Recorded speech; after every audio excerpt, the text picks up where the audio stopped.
Time and again, people have repeatedly and consistently and accurately demonstrated their ability to gather information beyond the five senses.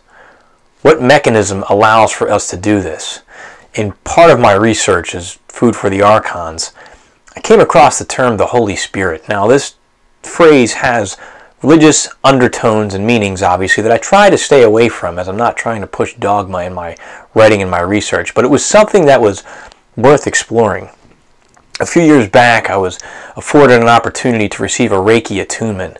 Now, I went into this extremely skeptical, thinking that it was just a money-making New Age scheme. And during my attunement, I had an opportunity to practice Reiki. And the first time I did it, I went through my relaxation techniques and preparation. I put my hands on the woman I was working with, and I closed my eyes for a minute. And when I opened my eyes, I saw a pair of purple lungs floating in front of me. So I asked her about those lungs, and she then told me that she had asthma, and a few days prior had a pretty significant asthma attack, and she was still recovering from it. That was enough for me to understand that there was something happening, there was something to Reiki. Now, when it was explained to me what Reiki was by my teacher, he said Reiki is known as your life force energy. It's also referred to as Prana in yogic practices, and Qi in China for your life force energy that moves through you. In addition, my instructor told me that the Reiki energy is actually the Holy Spirit. Now, that's a term that I hadn't thought about or used in many, many years, and it brought me back to my Catholic upbringing. And it's something I hadn't thought about, but I used it in my research from Food for the Archons. Now, here's why. Food for the Archons talks about our humanity's psychic potential, but we also talk about this parasite, this cunning predator that's out there. Is there evidence of it? Well, we found plenty of evidence for our psychic abilities, this energetic output that we have to transmit and receive information. And I come back to the creation myth, most commonly found in Genesis, the story of Adam and Eve in the garden. They were made by God, and they ultimately ended up being tempted by the serpent to eat from the tree of knowledge of good and evil, and as a punishment, God cast Adam and Eve out of the garden. What's interesting is that in that story, in that creation myth of Genesis in the Bible, God says, "Let us make man in our image." Who is God with? What does he mean by us? When I came across the Gnostic texts, and I've talked about this previously, the Gnostic texts that were recovered in the Nag Hammadi library, these texts were written over 1,400 years ago and buried in some clay jars because the Gnostics were being persecuted and murdered.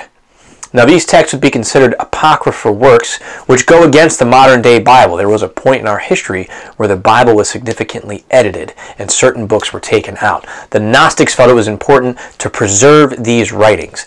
Their creation myth is similar to the story of Genesis with some twists. They refer to God as the Lord Archon, the name of Yaldabaoth.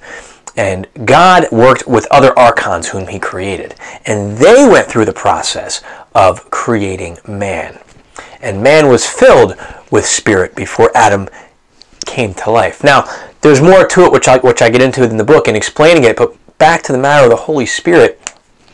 After Adam and Eve ate from the tree of knowledge of good and evil, and a side note here, it was the serpent who was known as the instructor in these texts, who liberated mankind from their ignorance. I'm not promoting that, I'm just telling what the Gnostics text said. The Archons cast them out of the garden. And what they did was to throw mankind into a life of chaos and turmoil, so, and I quote, so they would not be preoccupied with matters of the Holy Spirit. Now think about our modern day. We're worried about our job, we're worried about our finances, we're worried about our kids, our friends, what's on TV. So many things, the news, the fear-based, everything, distract us. And when we have a spiritual experience, naturally we are very skeptical of it, or I'd say we've been conditioned to be very skeptical of it.